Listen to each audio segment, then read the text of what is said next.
नवरात्रियों का मास आ रहा है। माँ आदिशक्ति, माँ पराम्बा का मास। तो चलिए जानते हैं इस बार माता के कुछ अनसुने स्वरूपों के बारे में। हम सभी ने माता के नवदुर्गा स्वरूप के बारे में अवश्य जाना होगा, अर्थात देवी शैलपुत्री, ब्रह्मचारिणी, चंद्रघंटा, कुष्मांडा, कात्यायनी और स्कंद माता, महागौरी, सिद्धरात्रि और कालरात्रि। ऐसे ही हमने माता के नवदुर्गा स्वरूप के बारे में कई बार सुना होगा, पर अब हम इस सीरीज़ में बात करने वाले हैं माता के कुछ ऐसे अनसुने स्वरूपों के बारे में जिनके बारे में हम सभी बहुत कम जानते हैं। माता आदिशक्ति की पूजा शाक्त संप्रदाय में की जाती है, अर्थात शक्ति संप्रदाय में। हमारे यहाँ पर 5 प्रमुख देवी देवताओं का महत्व है, जिन्हें हम पांचायन संप्रदाय कहते हैं, और इन्हीं से 5 अलग अलग संप्रदाय अर्थात 5 अलग अलग देवताओं और देवियों की उत्पत्ति का प्रधान है। और ये प्रधान आदि शंकराचार्य ने बनवाया था। गुरु आदि शंकराचार्य ने ये जानते थे कि परम ब्रह्म एक ही स्वरूप है, परम ब्रह्म परमेश्वर एक ही है, बस इन्होंने प्रत्येक बार स्वरूप अलग अलग धारण किए हैं। और कुछ आम मनुष्य जिनके बीच मतभेद होता था कि शक्ति बड़ी है या शिव, विष्णु बड़े हैं या शिव जी या फिर श्री गणेश, और इन्हीं मतभेदों के चलते वो सभी परम ब्रह्म के परम ज्ञान से अछूते रह जाते थे।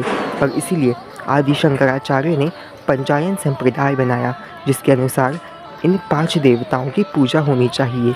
और यही 5 देवता परम ब्रह्म हैं, अर्थात ये 5 भगवान समान हैं। और वो 5 भगवान थे भगवान श्री गणेश, देवी आदि पराशक्ति, भगवान सदाशिव, महाविष्णु जी और श्री सूर्य नारायण भगवान। ये 5 थे। और अगर आप किसी भी मंदिर में जाएंगे तो आपको ये समानताएं झलकेंगी अर्थात दिखेंगी।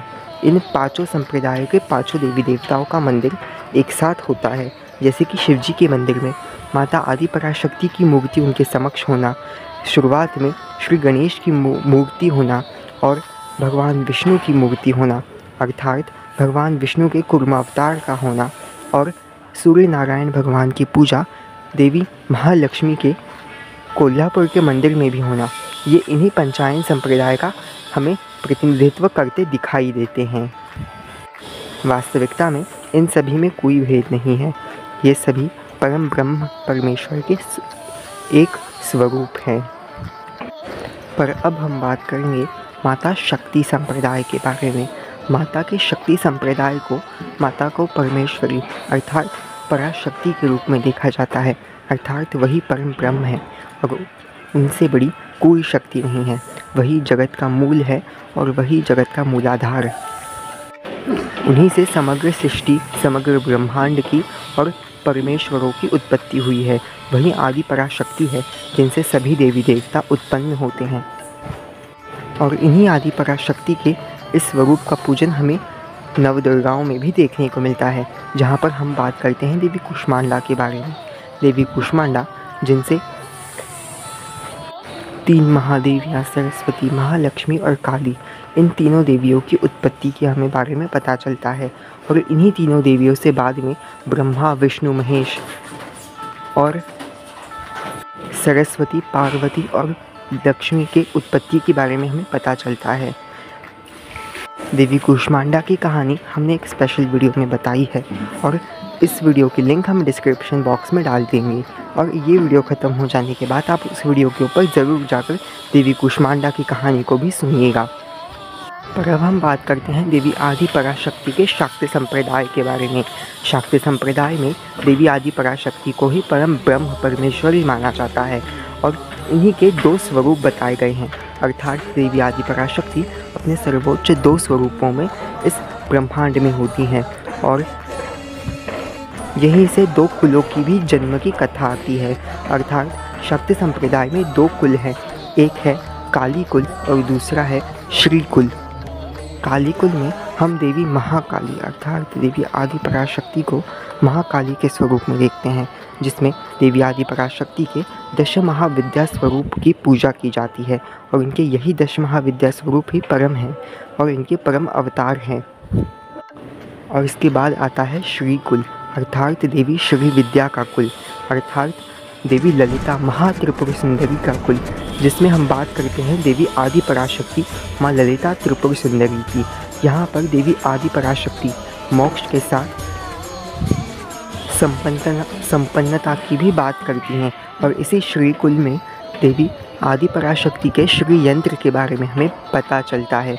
और यही माता आदि पराशक्ति कुंडलिनी शक्ति के निचले स्तर पर विद्यमान होती हैं। और यही आदि पराशक्ति हमारे सहस्त्रदल कमल में भी विराजमान है। यही आदि पराशक्ति हमारे सातों चक्रों में 7 देवियों के स्वरूप में विद्यमान है।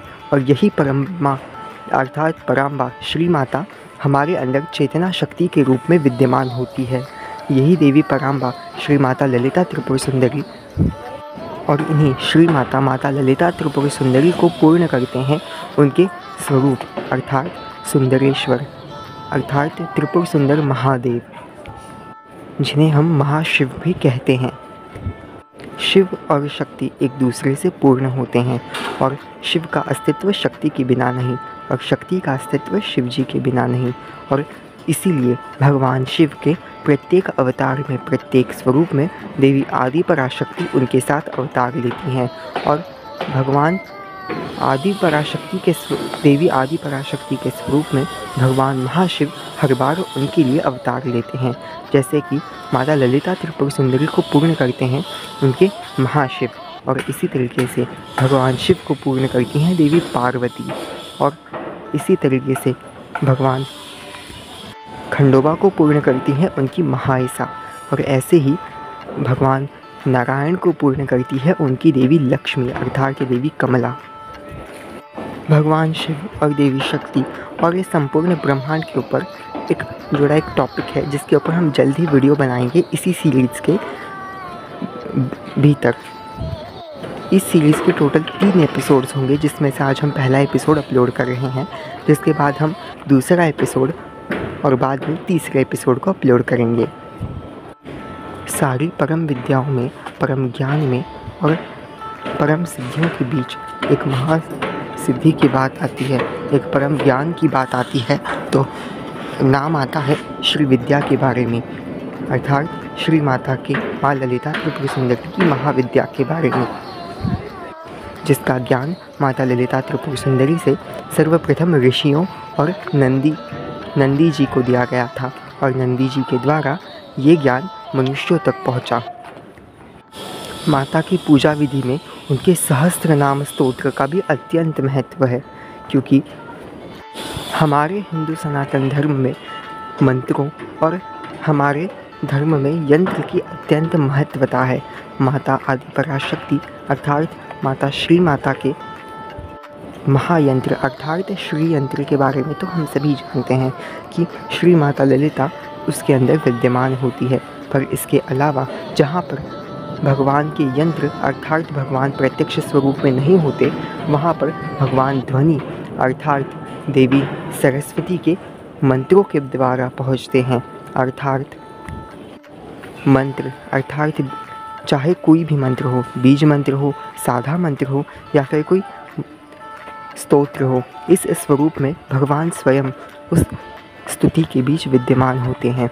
और जब भी कोई साधक या कोई भक्त उनकी उस स्तुति का पाठ करता है, उनके उस मंत्र का जाप करता है, तो स्वयं वो वहाँ पर आते हैं।